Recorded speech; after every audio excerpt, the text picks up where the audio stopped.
Salut les curieux, salut les curieuses, me revoilà un petit peu pour vous annoncer une nouvelle. .NET 8 est tout près de sortir. Et oui, ça y est, on se rapproche de la date de sortie. Dans quelques semaines, on va avoir la .NET 8 qui va sortir. Et puis d'ailleurs, vous avez vu, normalement, Angular 17 est en train d'arriver.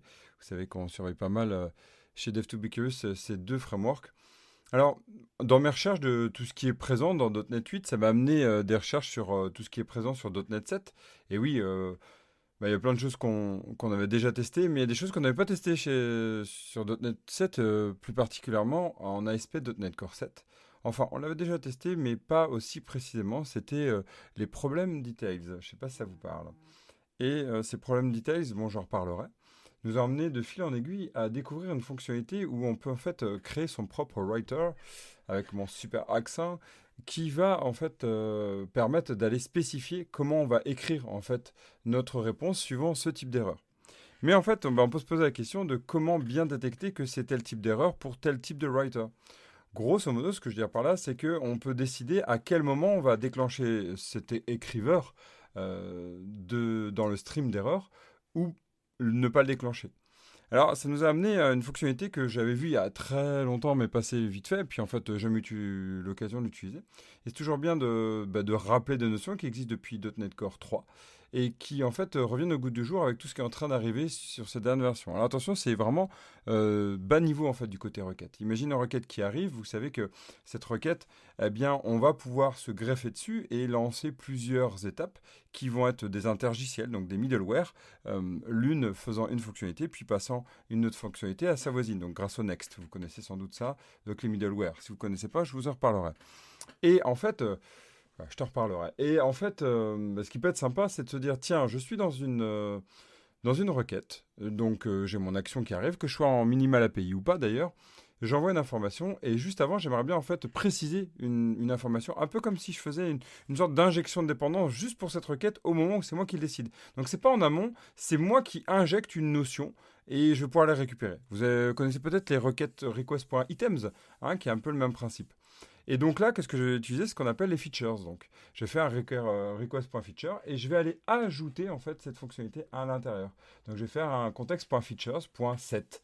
Et grâce à ça, donc le contexte, hein, c'est ce que je récupère depuis mon app. Vous savez, quand on est en middleware, c'est aussi ce qu'on peut récupérer dans les minimal API aussi, bref, dans le contrôleur aussi, hein.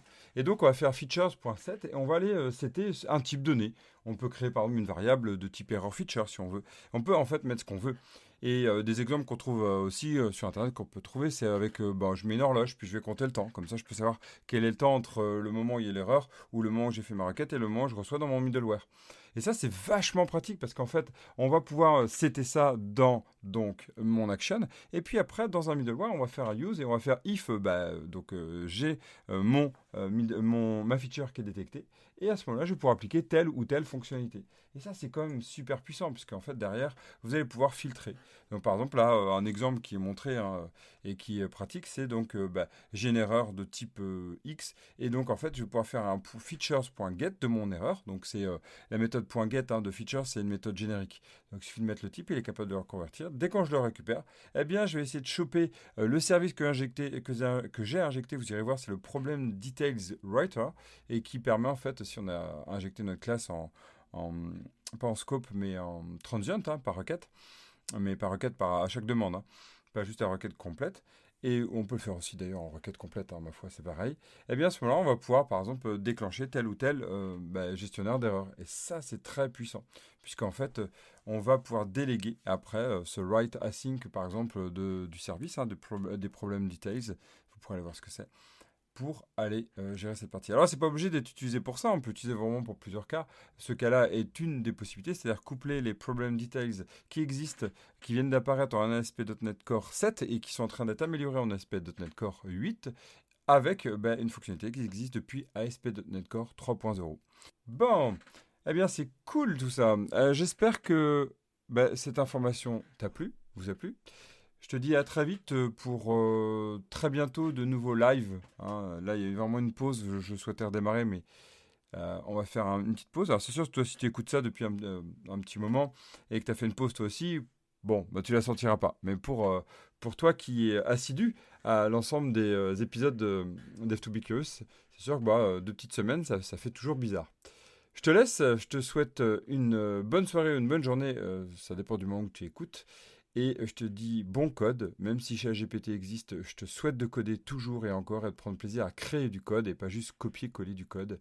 Vraiment, notre avenir, je pense, va être dans cette direction. À très vite. Ciao, ciao.